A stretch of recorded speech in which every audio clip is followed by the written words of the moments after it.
샬롬. 명절 잘 보내셨는지요? 올 설 명절은 예년에 비해서 조금 외롭고 쓸쓸하고 작은 그런 명절이 아니었는가 생각해 봅니다. 그래도 우리의 내일을 위한 결정이니 잘 따라주셨으리라 믿고 오늘 말씀으로 함께 나누기 원합니다.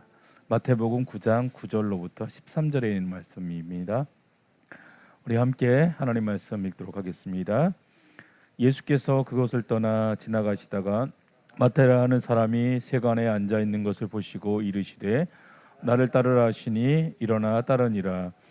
예수께서 마태의 집에서 앉아 음식을 잡수실 때에 많은 세리와 죄인들이 와서 예수와 그의 제자들과 함께 앉았더니 바리새인들이 보고 그의 제자들에게 이르되 어찌하여 너희 선생은 세리와 죄인들과 함께 잡수시느냐.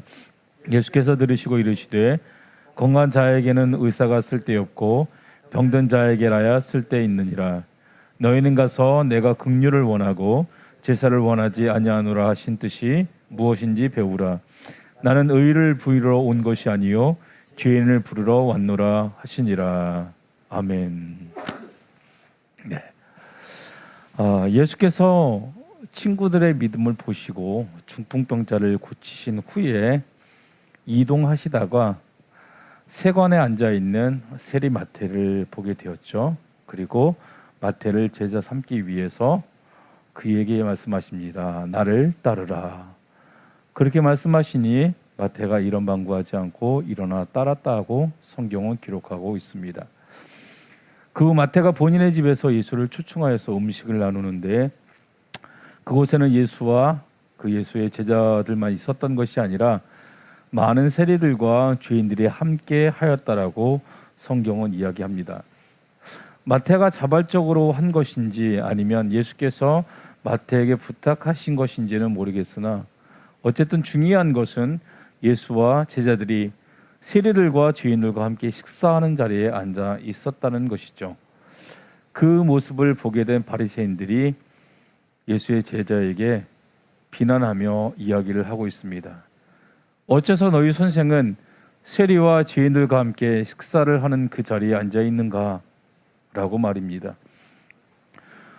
바리새인들의 이러한 비난의 배경에는 당시 유대에서는 세리들이나 죄인들과 함께 식사하는 것을 금기시하였던 것에 있습니다.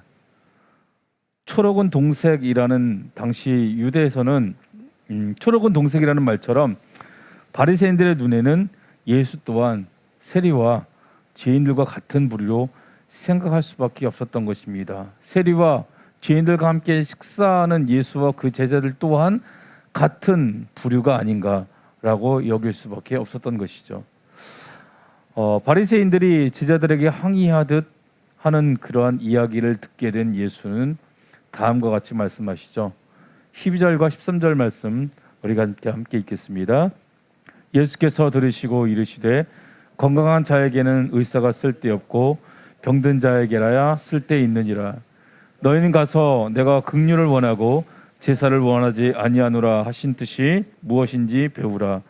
나는 의인을 부르러 온 것이 아니요 죄인을 부르러 왔노라 하시니라. 아멘. 예수께서는 당시에 통용되었던 관용어구를 사용하여서 바리새인의 비난에 대답하시고 계십니다. 즉 세리와 죄인들을 치유가 필요한 병든 자로 말씀하신 것이죠. 건강한 자에게는 의사가 쓸데없고 병든 자에게라야 쓸데있기 때문에 예수님이 그곳에 계신 이유는 이 세리와 죄인들을 치유하고 하나님 백성으로 삼기 위한 자리였다라고 예수님은 그렇게 말씀하신 것입니다. 이어서 당신이 그곳에 있는 이유가 성신하여서 이 땅에 온 목적임을 분명히 말씀하고 계시죠. 내가 긍휼을 원하고 제사를 원하지 아니하노라라고 하는 호세아 선지자의 말을 인용하여서 제사가 완성되려면 긍휼이 필요함을 말씀하고 계십니다.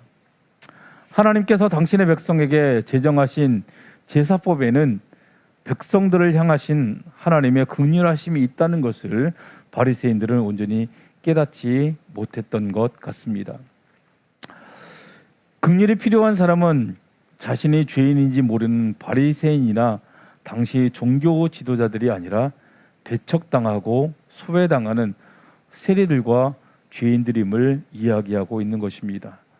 예수가 바로 그들을 위해 이 땅에 오셨음을 선포하고 계신 것입니다.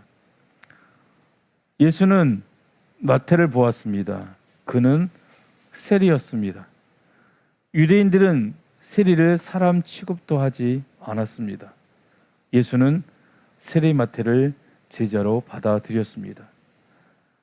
마태가 준비한 잔치에 제자들과 함께 참석하였는데 그 잔치에는 많은 세리들과 죄인들이 함께 있었습니다. 예수는 그들과 함께 있는 것을 부끄러워하거나 불편해하지 않았습니다. 그들과 함께 있음으로 인해 듣는 비난에 대해서도 피하거나 꺼려하지도 않았습니다. 기득권을 가진 종교 지도자들과 시간을 갖기보다는 예수를 필요로 하는 연약한 사람들에게 그 곁을 내주었습니다. 한국교회 오픈 이야기가 있습니다. 중대형 교회 담임 목회자 청빙 공고를 하면 수십에서 많게는 수백 명까지 응시를 하고 있다고 하는데요. 이 청빙 공고에 만약에 예수께서 응시한다 하더라도 떨어진다는 것입니다. 왜냐고요? 학위가 없고 스펙이 부족해서랍니다. 이 땅에는 수많은 사람, 70억 명 이상의 사람들이 있지만 그들을 단 하나로 분류한다면 모두가 죄인이라는 것이죠. 세상에서는 죄의 경중에 따라서 달리 취급할지 몰라도 하늘에서는 모두 죄인입니다. 하나님의 긍휼하심과 예수 그리스도의 구속의 은혜가 전적으로 필요한 모두가 죄인인 것입니다. 예수는 그 죄인을 부르러 이 땅에 오신 것입니다. 세상에서는 죄인이 아니라고 항변하고 외칠지 몰라도 하늘에 속한 사람은 모두 죄인이라고 자기 자신을 고백할 수밖에 없을 것입니다. 누가복음 18장에는 세리와 바리새인의 기도에 대하여 예수께서 비유로 말씀하신 내용이 있습니다. 누가복음 18장 13절 말씀을 함께 읽겠습니다. 세리는 멀리 서서 감히 눈을 들어 하늘을 쳐다보지도 못하고 다만 가슴을 치며 말하되 하나님이여 불쌍히 여기소서 나는 죄인이로소이다 하였느니라. 아멘. 세리의 이 고백은 자신이 살아왔던 삶을 통렬히 비판한 데서 나온 자기의 고백입니다. 이것은 겸허도 아닌 사실 그대로 자신의 죄를 인정하고 있는 것이죠. 진정한 죄의 고백은 타인의 죄를 비난하거나 타인과 자신을 비교하여서 남보다 낫다고 여기거나 하는 것이 아니라 자신의 죄만 보고 자신의 죄를 슬퍼하고 아파하며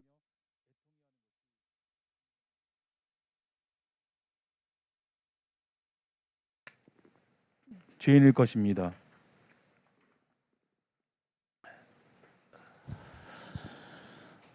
세리의 기도에 대하여서 예수께서는 이 사람이 의롭다 하심을 받고 그의 집으로 내려갔다라고 이야기하고 있습니다. 바리새인은 본인의 의로운 삶을 살아가고 있음을 자랑하였습니다. 바리새인은 세리와 비교하여 세리보다 낮게 자신을 포장하고 이야기하며 기도하고 있었던 것이죠. 바리새인은 예수를 필요로 하지 않는 사람처럼 말하고 기도하고 있습니다. 오늘도 예수가 필요치 않는 의로운 종교인들이 많은 것 같습니다. 세리 마태는 나를 따르라는 예수의 부름에 일어나 따랐다라고 성경은 이야기합니다. 죄인인 나를 부르시는 예수의 그 부름, 나를 따르라고 하는 그 부름에 우리는 어떻게 응답하고 있습니까? 삭개오가 예수를 만난 후 자신이 살아왔던 잘못된 삶을 바로잡고자 했던 그의 이야기를 성경 다른 곳에서 접하면서 죄인일지라도 부름받은 이후의 삶이 달라지는 것이 죄인을 부르러 오신 예수의 목적을 이루는 것이 아닐까 생각해 봅니다. 그렇다고 한다면 예수를 만난 이후에 나는 예수의 부름에 응답한 이후에 나의 삶은 어떻게 달라졌는가 스스로 자신의 삶을 돌이켜 봐야 할 것 같습니다. 바리새인, 서기관 또는 당시의 대제사장들과 같은 의로운 종교인으로 살아가기보다는 부름받은 죄인으로 살아가기를 소망합니다. 부름받았을 때 당시가 우리가 떳떳하고 깨끗한 사람이 아니라 죄인이었음을 잊지 말아야 할 것 같습니다. 지금도 우리는 결코 죄로부터 자유함을 누릴 수 없는 죄인에 속한 모습임을 발견할 수밖에 없습니다. 자기의 의롭다 인정함을 받은 것이 아니라 하나님의 긍휼, 예수 그리스도의 구속의 은혜로 말미암아 의롭다 인정을 받은 사람이기 때문에 우리는 부름받았을 당시의 죄인의 모습을 늘 기억하면서 우리에게 주신 하나님의 은혜와 은총을 잊지 말아야 할 것 같습니다. 현 시점에서 방역을 무시하고 대면 예배를 강행하고 있는 것이 교회를 부수고 복음을 회파하는 세력들과 맞서 싸우는 것이라고 이야기하고 여겨진다면 이들에게 예수께서 인용하신 호세아 선지자의 말씀을 그대로 전하고 싶습니다. 들을지는 모르겠지만 말입니다. 호세아 6장 6절에 있는 말씀을 우리 같이 한 목소리로 함께 읽기 원합니다. 나는 인애를 원하고 제사를 원하지 아니하며 번제보다 하나님을 아는 것을 원하노라. 아멘. 부름받을 당시에 죄인이었던 것을 잊지 않고 살면서 예수께서 부르신 부름의 의미, 선민의 잘못된 생각, 나는 아직도 부름받지 못하고 죄 가운데 살아가고 있는 사람과 다르다라고 하는 자고한 마음, 이러한 마음이 아니라 세리와 같이 기도하고 자신의 죄의 무서움과 두려움을 갖고 주님 앞에 엎드려 통회하고 자복하는 심령으로 살아가며 주님의 뜻을 이루기 위하여 내 안에 있는 죄의 속상에서 벗어나고자 발버둥치며 예수께 속한 사람으로 살아갈 수 있기를 오늘도 간절히 소망합니다. 우리 말씀을 생각하면서 함께 기도하기 원합니다.